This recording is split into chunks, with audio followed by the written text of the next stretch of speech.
አታልቅስ አፋብን የሚባል የአማራ ህዝብን የህልውና ትግል የሚመራና ለውጤት የሚያበቃ ድርጅት ከመመስረቱ በፊትና ከተመሰረተም በኋላ ጸረ ትግል አቋም ያለው የብአዴንና ህወሓት የእጅ ስራ ነው ብለን በመረጃም በማስረጃም ስንሞግት ጥግ ይዘህ የቆምከው ሁሉ ዛሬ ለአፍሪካ ህብረት ያደራድሩኝ ደብዳቤ ጻፈ ብለህ ለምን ታለቅሳለህ?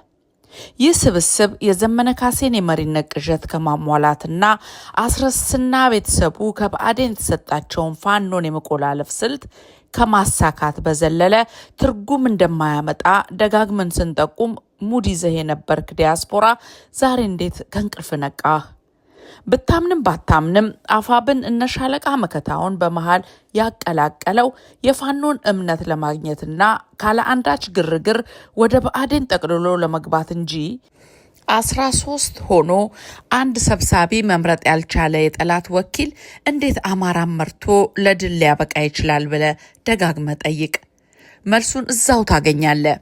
ዘመነ ካሴና አስረስ ማረ የጎጃምን ጠንካራ ሰራዊት በመከፋፈል እና እንደ ኮሎኔል ጌታሁን ያሉ ብርቅዬ የፋኖ መሪዎችን ወይ እኛን ምሰል ካልሆነም ወደ ብልጽግና ግባ እያሉ ያዋከቡ ብዙ ጀግኖች የጎጃም ታጋዮችን የረሸኑ፣ ያሰሩ፣ አካል ያጎደሉ የህወሓት ጄኔራሎችን በክብር ፈተው ሸኝተው ካኪቱታ ሲቀበሉ የጎጃም ህዝብ አገልጋይ የሆኑትን መምህራን ሰብስበው የፈጁ በስለላ ስም 3 የአማራ እንስቶችን በጥይት ደብድበው ሰላዮችን ገደልን ብለው በአደባባይ በመናዘዝ የአማራን ህልውና ትግል በማጠልሸት ሌላ ስያሜ እንዲሰጠው ሲታትሩ የነበሩና አሁንም የተሻለ የማፍረስ እድል የተሰጣቸው ተረፈ ብአዴን ወህወሓት ናቸው።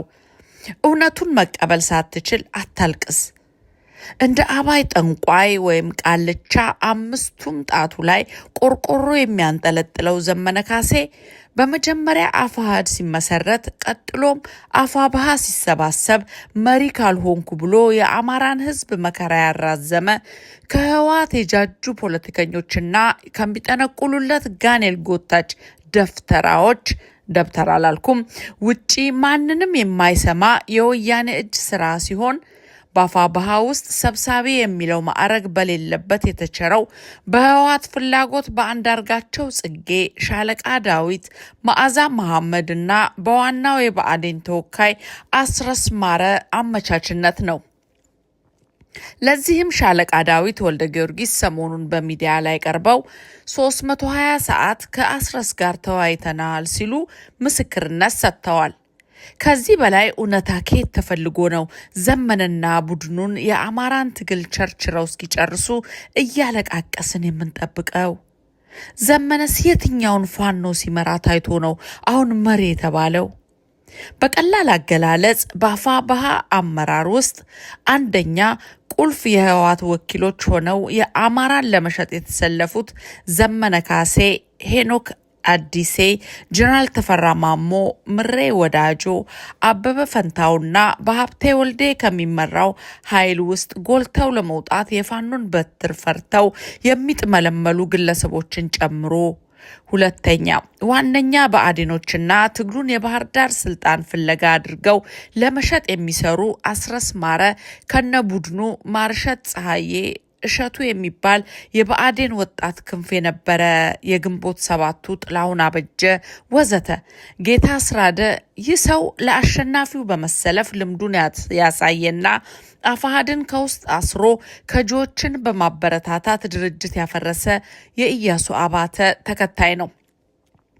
የመሳሰሉት ጸረ ህልውና ትግል ጠላፊዎቹ የአንድነት ስብስብ የፈጠረውን የፋኖ ጀግኖች በስነ ልቦና በማዳከምና ከጀርባ በማስመታት አማራውን ዘላለማዊ ባሪያ አድርጎ ከማለፍ የዘለለ ሚና ስለሌላቸው ታጋይ በሙሉ ይህን አውቆ የራሱን ትግል በራሱ ታማኝ መሪዎች በማስቀጠል ወደ 4 ኪሎ መገስገስ አለበት በሚለው ልንግባባ ይገባናል። አፋብኃ የፋኖን አንድነት አምጥቷል የምትሉ የአስረስ ተጠርናፊዎች መረዳት ያለባችሁ የፋኖ እርስ በርሱ ግጭት ምንጭ የሆኑት ግለሰቦች የሚፈልጉትን ስልጣን ስላገኙ እንጂ ታጋዮች እርስ በርስ ተጋጭተው ያውቁምና ሌላ ጨዋታ ቀይሩ። ሁልጊዜም እምነታችን በግንባር በሚዋደቁት የአማራ ልጆች ትግል ነው።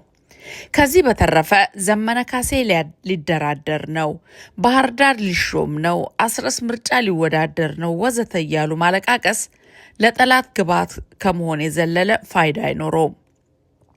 በነገራችን ላይ እና አስረስና ጌታ አስራደ ለአፍሪካ ህብረት የላኩት ደብዳቤ የተዘጋጀው የሚዲያ ካውንስል ወይም የአፋባ እጅ ስራ በሚባለው የመዓዛ መሐመድ ቢሮ ከመሆኑም በላይ አንድነት ለአማራ ህልውና የሚባል እዛው አሜሪካ የተቋቋመ ድርጅት ለህብረቱ መሪዎች ጭፍጨፋውን እንዲያወግዙ የተጻፈውን ከተመለከቱ በኋላ ነው በችኮላ የተዘጋጀው።